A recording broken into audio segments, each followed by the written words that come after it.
Well, good afternoon. I'm Chris Tushan, host of today's CIO Fireside Chat. It's hard to believe it's been almost 20 years since the inception of public cloud. In August 2006, AWS launched their public cloud, followed shortly thereafter by Google, and then finally Azure. And at the time, every CIO was asked for their cloud strategy. How quickly could they move workloads to the new OpEx compute model? Although this was a positive impact on the industry, it was highly disruptive. Some predicted cloud would eventually replace on-prem data centers.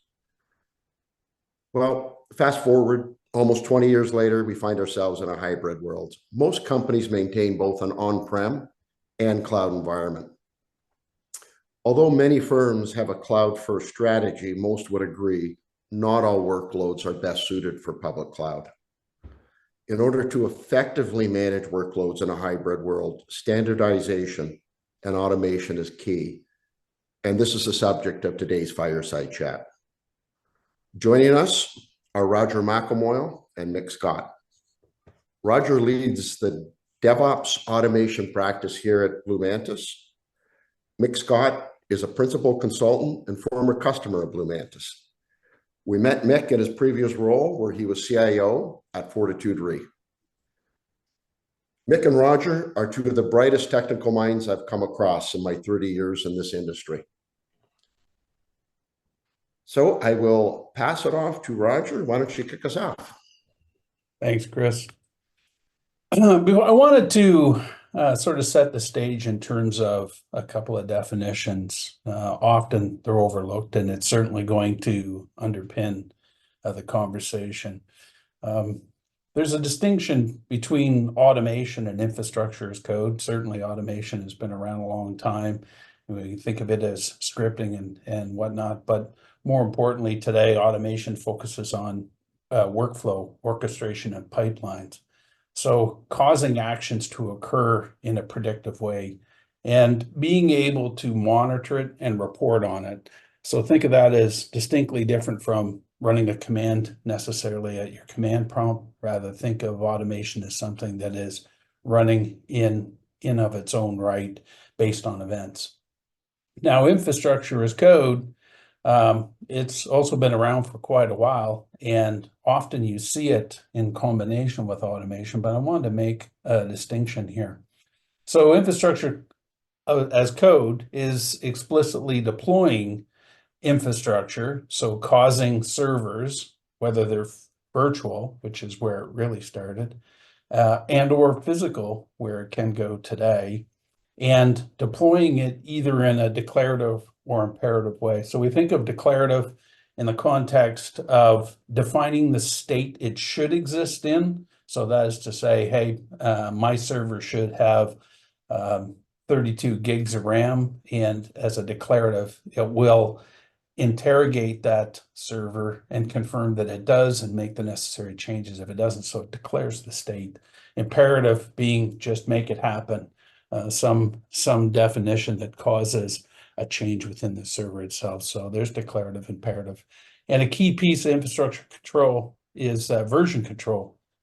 So being able to instantiate your infrastructure, not only as code, but also to have it move through different versions to know what changed, to be able to roll forward and roll back. So that's kind of interesting. And then finally, a key piece is it being scalable and dynamic. Now, if you're in the cloud, we all know the best way to gain economic value in the cloud is to be able to scale and to do so dynamically. Otherwise, you're not really gaining the benefit of the cloud. So it's often the combination of automation and infrastructure as code when we think about hybrid IT and as well as how that transforms over time. Now, if we think about hybrid IT, this also is something that's interesting as it's evolved over time. We think of infrastructure. Now, when I say infrastructure in data centers, up on the top left, think of both physical data centers, colo data centers, dedicated cloud infrastructures. Think of that as infrastructure. And when we think of software, often we just think about business applications that are deployed, but the reality is software spans into even the concept of operating systems. And so when you think about a virtual machine, it's a combination of infrastructure and software and the operating system. So that's your IaaS, if you will. Now we think about things like hybrid IT, it's leveraging not only infrastructure and software, but also services. So we can think of database as a service or platforms as a service. And it's this combination in the middle that really defines hybrid IT. So it could be running anywhere, using any software, and a combination of services. You'll note I've dropped in DevOps and Kubernetes in there. And this is where there's a conjunction of automation and infrastructure as code to define the hybrid IT environment. Now, if we think of over time how this has evolved, so you go back quite a few years for some organizations. Interestingly, not all organizations have left on-prem only, but we started out on-prem. And again, when I say on-prem, think colo and that context as well, not just your own building, as it were.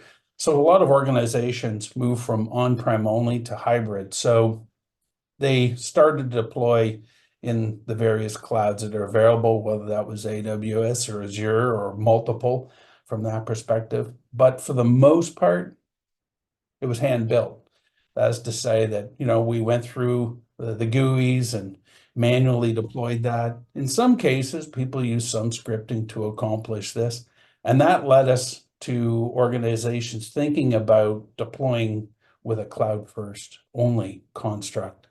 So from that perspective, they are essentially looking at, hey, anything new, let's deploy it in the cloud first if it's possible. And that was generally done with limited automation and limited infrastructure as code. And if it was infrastructure as code, in a lot of cases, it was using the cloud vendor specific code to facilitate that.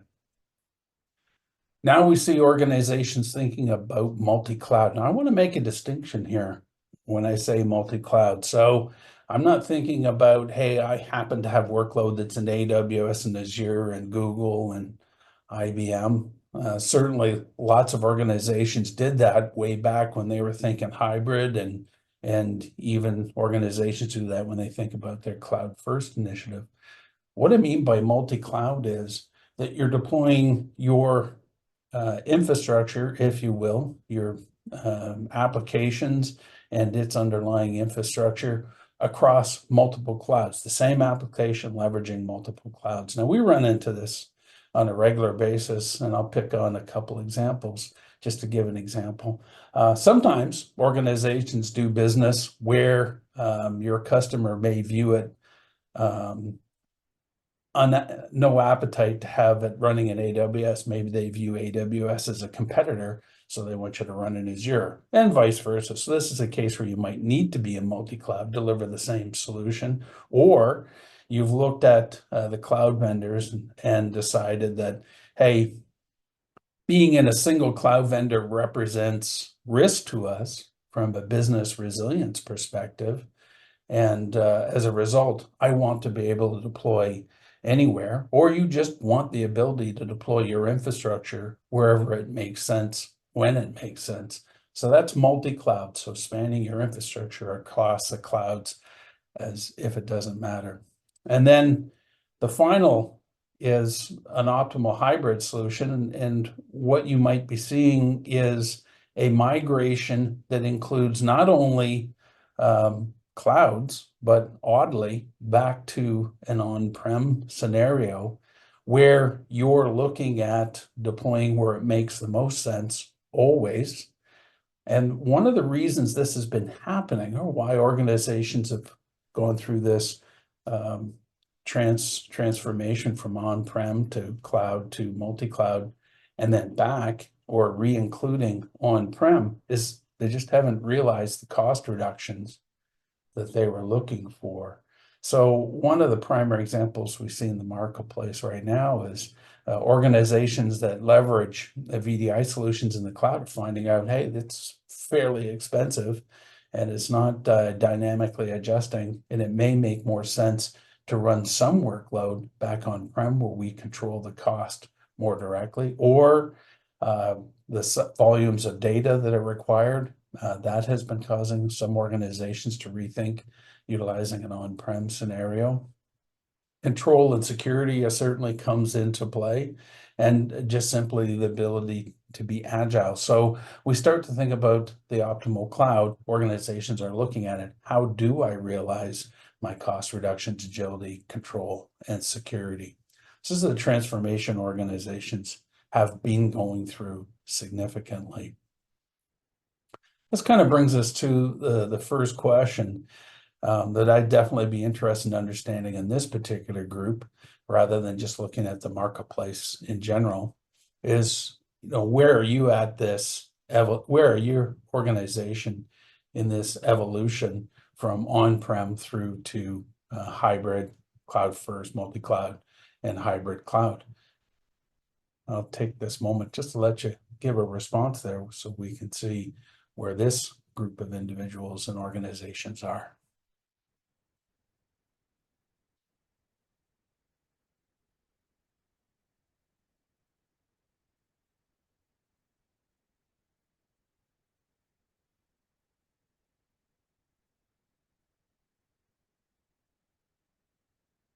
Give it a few seconds more, give everybody a chance to respond.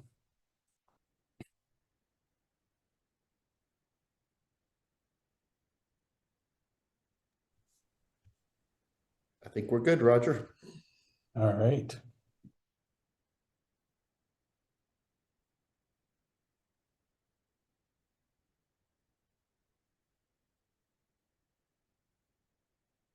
It's an interesting result. I'm not sure if everybody can see it. I hope you can. But out of the participants here, nearly 50% have indicated that they're the hybrid scenario, meaning that they have on-prem infrastructure as well as infrastructure deployed in multiple clouds, but not necessarily in a cloud-first scenario, which is really interesting. And about 70% of organizations in the marketplace today sit somewhere between hybrid cloud and cloud first. So we're in this particular group a little bit under. I'll just share the results if you're not seeing them.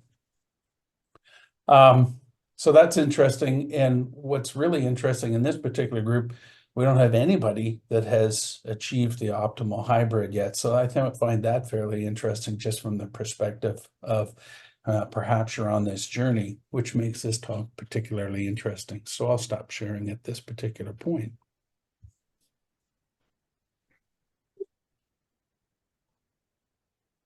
We think about this evolution and the subject of interest today around infrastructure and automation. I think what's been happening in the marketplace, and I'm just going to simplify things in the perspective of saying dedicated infrastructure on the left and cloud infrastructure on the right. What has been driving this over the last 10 to 15 years?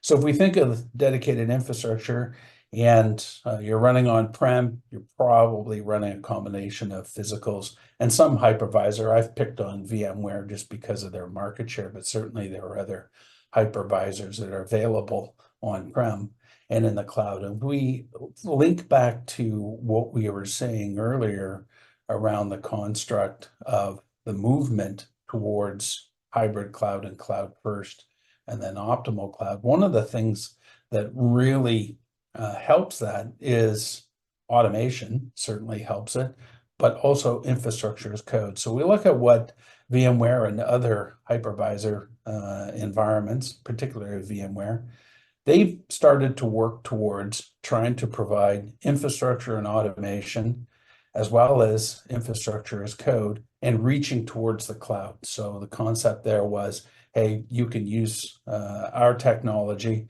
and administrate the cloud in the same way that you administrate on-prem. And what's interesting, if we think of cloud vendors, they saw this probable transition occurring. And more recently, in the last few years, AWS and Azure, and again, there's other cloud vendors, but I've picked out two in particular, for simplicity's sake. They've looked to extend their infrastructure automation and infrastructure as code to come on-prem. So with AWS, you got System Manager and Azure Arc. So there's interest in the two different routes looking to control the other. But when you take that route, if you think about it, you end up with some level of vendor or OEM lock-in if you want to keep your environment simplified. And there's a couple of technologies that came over the last decade or so, certainly more stably in the last few years. Terraform, Ansible, Chef, and Puppet. There's about 15 or 20 different automation infrastructure as code platforms, but these four consume about 80% of the market share. There's certainly others out there that organizations use for one reason or another. But the advantage of the ones in the center is there is no vendor lock-in, although you have to deal with the complexities of clouds being slightly different and on-prem being slightly different. But at least on the infrastructure as code and automation, you remain completely independent.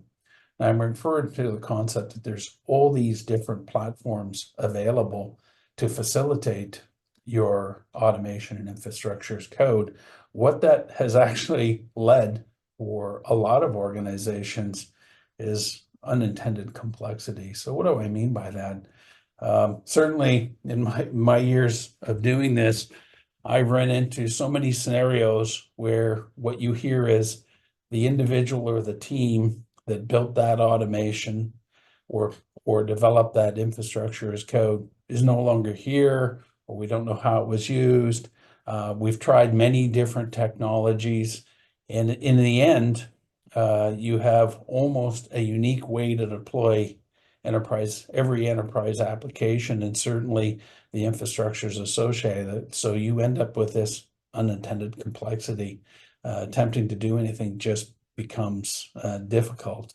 And this creates a pretty large threat to the business from a resilience and cost containment perspective. So although these different technologies exist to simplify things, if anything, they've made things somewhat more complicated, certainly more complicated than it was intended. So that leads us to the next question that I would have. And, has all this infrastructure as code and automation brought unintended complexity to your organizations? So once again, I'd be interested to hear your thoughts.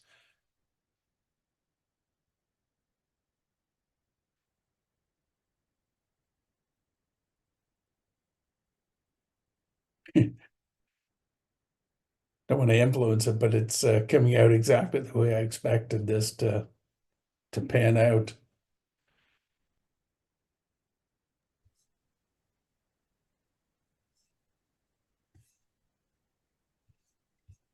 I'll just give it another 10 seconds here for the last couple individuals to poke the button.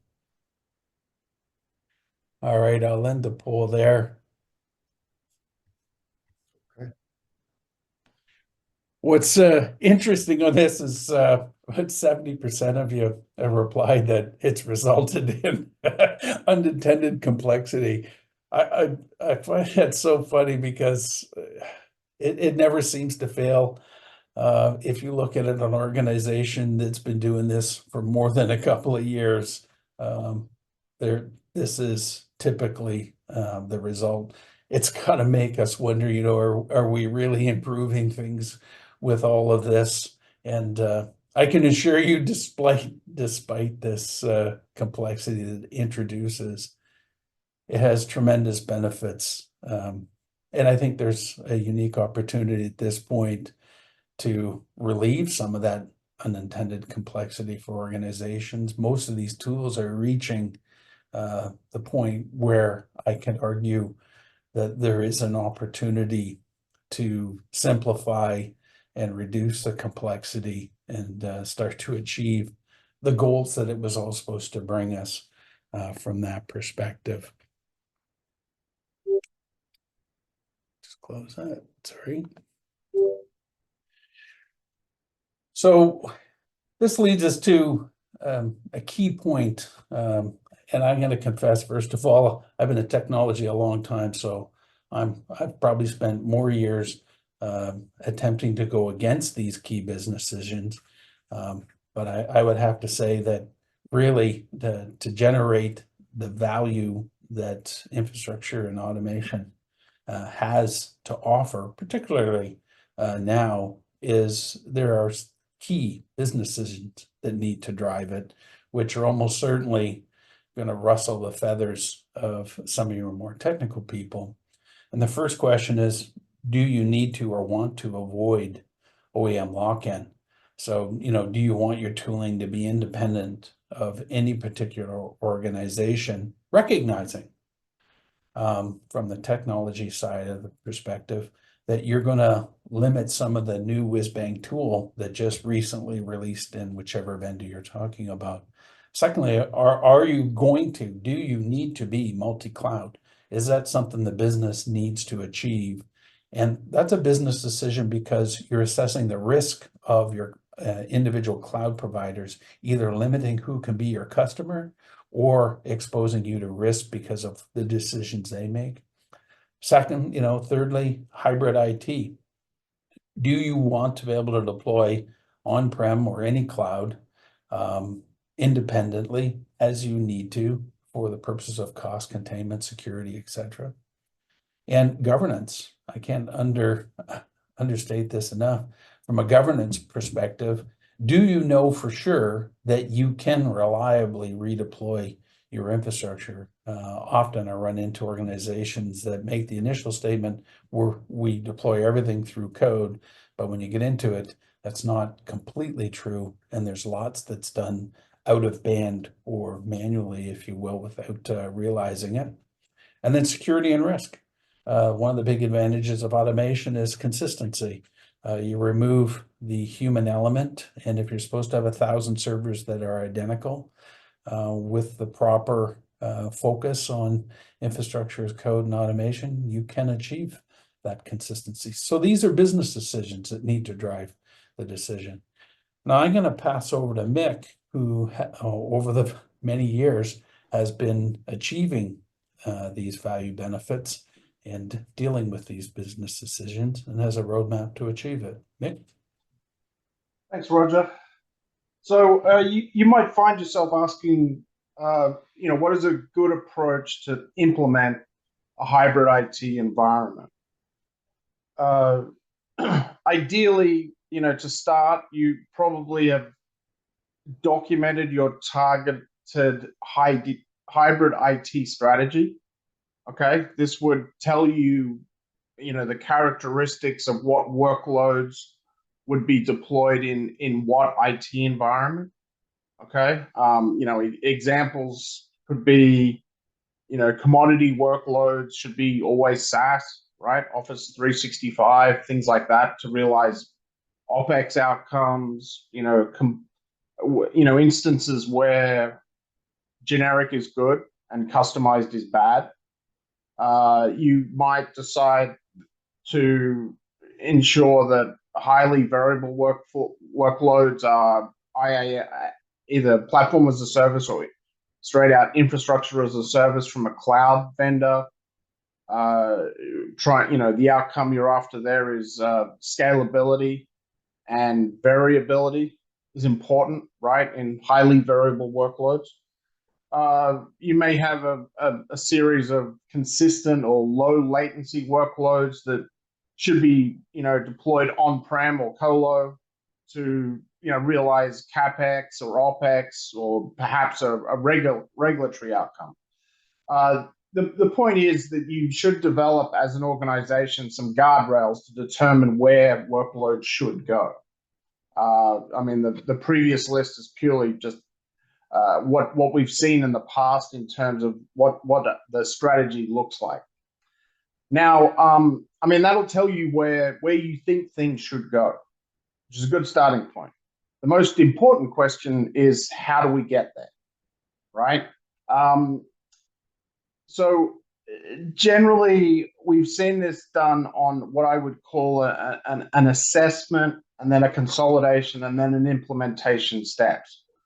So the first step is to assess what exists in your organization today. Okay. And that should cover what I would call the operational responsibilities for IT. And that should really fall into the following categories, right? Security. The question to ask is, do you today have a common security pane of glass across all of your systems? If not, is that a desirable and a prioritized outcome through this process? Is your control environment consistent? Do you have common processes to deploy applications, control access to applications across your environment, or is that something that represents a gap? You should really view your compliance requirements. Are you in an industry that's subject to specific compliance requirements like data residency or specific IT standards, like PCI or HIPAA or something to that effect that you need to consider? Then you can move on to availability and scalability. As an organization, do you sort of define standardized availability definitions, right? How do you meet those? Are you likely to be, for instance, running a hybrid DR strategy, perhaps one part on-prem, one part colo, one part in the cloud? What does that environment look like? What's your FinOps organization look like is the next category we tend to look at. So this is about, defining processes and tooling to monitor the financial outcomes of running applications, your IT budget. How are you spending the money? How variable is your cloud spend? We've seen several organizations that thought it was highly variable, and when you start looking at the bills, it's actually very consistent because the automation is missing to shut things down or reduce spend when the demand is not there. Lastly, you should review your people, obviously, the skill sets you have internally, right? Do you have the right people with the right skill sets available in the organization? Do you want to have those people? Would you rather someone else provide that skill set? A further question is organization. A lot of companies we've worked with have what I would call a diverging strategy based on where the infrastructure is. Folks will have a cloud team that is completely separate from the on-prem team. You need to think in the assessment phase about whether that is in fact the best way to organize, and should it really be seen as one infrastructure team to generate the right answer for where workload should be deployed. And that broadly represents the categories of the assessment. Now, as you move through each category, you should really build an inventory of what tooling exists today, what processes exist, and what resources exist across those categories. Then each category should then be assessed with the tooling against your target maturity model for that particular category. And that should drive you to determine, are there consolidation activities we need to undertake, right? For instance, we have, 3 different CDRs or in operation. We use 20 different load balancers, things like that, right? Which will, if you think about it in the implementation phase, will complicate the building of that code or that infrastructure as code. That would give you an investment path, right, to the target maturity you want for a specific category. Once you've identified those gaps, clearly it's time to prioritize them and then determine what, a minimum viable product is in that space, and begin to implement it. And then as you go through that process, you should start to think about the SLAs you might monitor within that environment. Roger, can we move on? Yep. So here's some, some KPIs you might want to think about setting up measurement for, right? So how many tools do you actually use and how broadly are they used? Okay, what's your target there? Is the answer, the 20 that Roger knows, or is it 4? These are all subjective things, but essentially you should set a target measure and then measure yourself to it, right? Look at, in terms of your change environment, how many are deployed, in a continuous fashion, or how many are manual, right? How many use infrastructure as code? How many don't? Continue to monitor that, maybe quarterly, monthly, if the volume of change is big. Think about the number of code moves that happen through automation versus manual, updates. Configuration changes that happen through automation versus and infrastructure code at infrastructure as code at the same time. Check. Always an interesting spot is to look at your change platform like ServiceNow or whatever, Jira. Understand how many service requests you get where they're implemented manually, right? And then, to Roger's point earlier, you should be assessing what drift you see in an environment, right? Because that will tend to point to changes occurring outside of the code pipelines as well. And that will give you a mechanism to manage and monitor, how well infrastructure as code and automation tools are being adopted in your environment. Okay, Roger, thanks. All right. Thanks, Mick. Roger, do you have anything to add?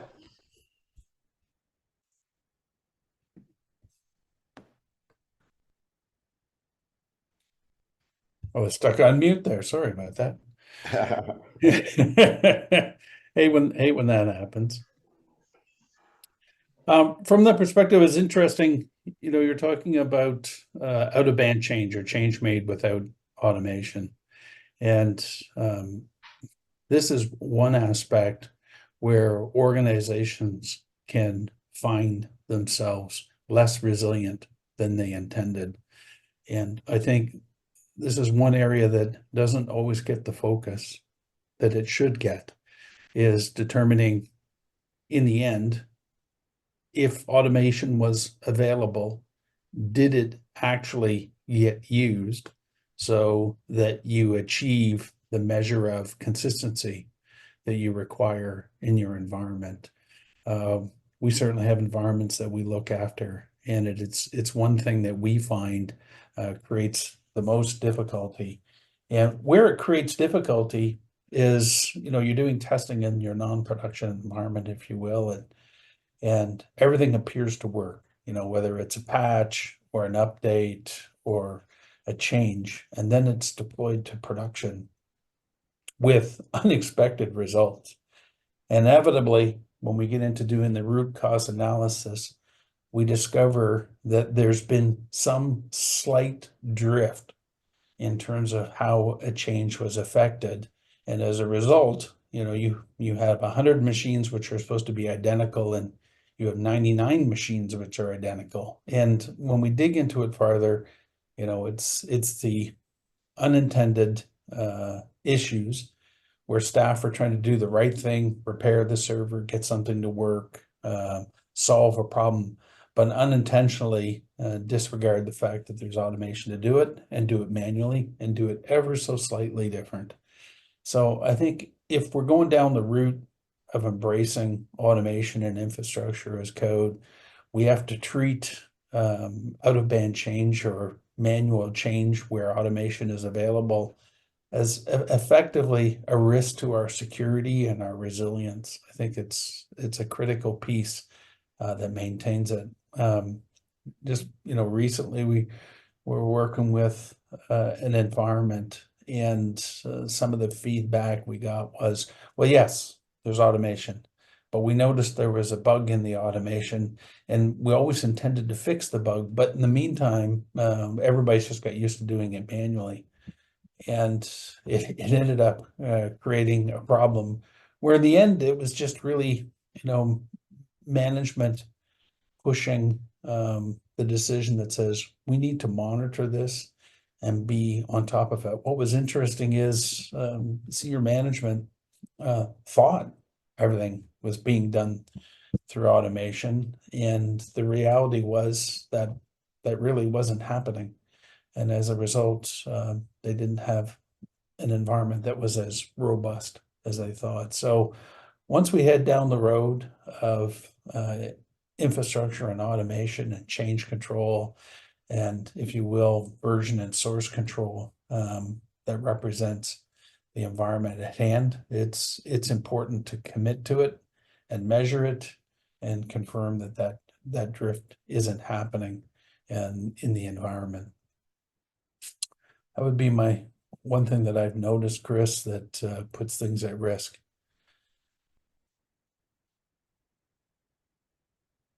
So there's a question which I don't know if you want to take it, Mick, or I'm happy to take it. I'll read the question out here just so everybody can get it.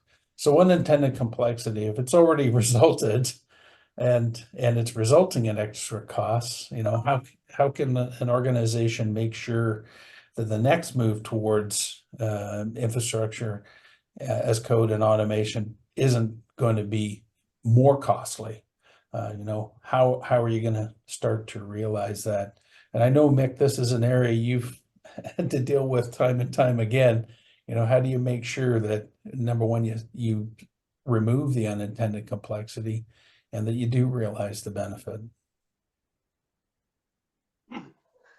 Yeah, I think it comes down to that assessment phase up front, right? And understanding what is driving that complexity, right?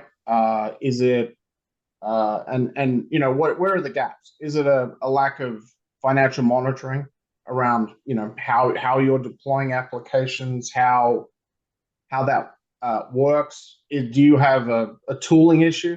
Is there too many tools?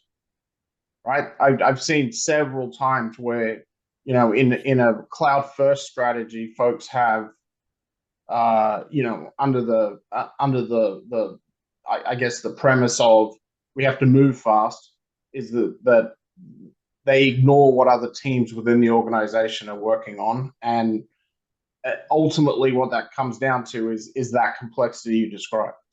So I think the assessment step is really important to understand what's really causing it.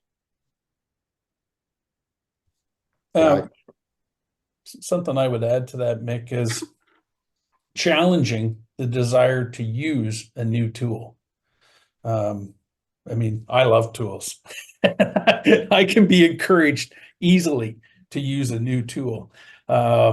So, and I think this is a case where the business leadership has to lean in and say, I recognize that this new tool offers this unique feature that might make life a little bit easier for this one application. But I think as soon as you start hearing unique feature for one application, I think we have to challenge the technology folks and say, okay, can it be done with the existing set of tools?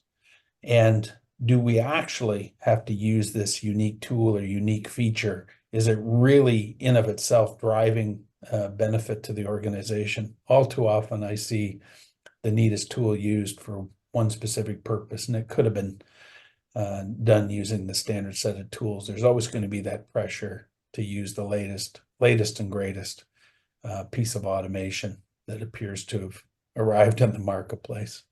But I think that's the big pieces, going back to what you're saying about doing the assessment, look at why you have each tool, Should you be consolidating those tools now? You know, maybe 2 years ago, 5 years ago, you had to use that unique tool because the common set of tools just couldn't do it. And in some cases that was the case as recently as, 3 years ago, 4 years ago. But I would argue it's probably not the case now. And then the other side of it, which we run into every now and then, is have you gotten on top of the automation, the source code, the source that's running that automation? Is it in source repositories? Is it under source code management and version control, so that you don't have these unique islands where only Bob knows how that was written and only Bob's got the code that currently deploys that? So I think there has to be pressure exerted from a business perspective rather than a technical perspective to avoid that unintended complexity. Good. Well, thank you, Roger and Mick. Unfortunately, I think we are out of time and cannot field any more questions. I want to thank you too. When we were planning for this CIO Fireside chat, the biggest challenge was trying to figure out how in half hour, 45 minutes do we cover such a large, complex, broad topic. And I think you guys did a good job of just hitting the crest of the waves. I wish we had more time for some additional questions and to continue on the dialogue. Unfortunately, we were at the end of the session. So I want to thank everybody for participating. I'd like to thank Roger and Mick for their insight, and hope everyone has a good day. Thanks, Chris. Thank you.